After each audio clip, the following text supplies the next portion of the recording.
आपका अपना ऋषि चौहान। तो बहुत टाइम से एक बात बोलने को थी दिल में, लेकिन बोलने की हिम्मत नहीं जुटा पा रहे थे। तो मुझे ये लगता है कि बहुत सारे लोग अभी भी वीडियो बनाने से डरते हैं।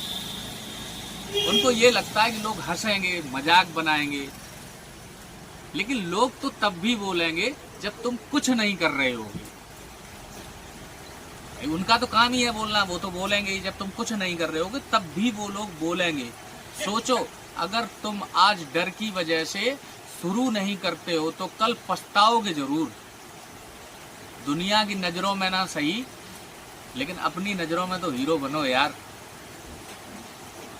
कैमरे के सामने आओ और जीना शुरू करो, क्योंकि डर के आगे सिर्फ जीत ही नहीं, पूरी जिंदगी है।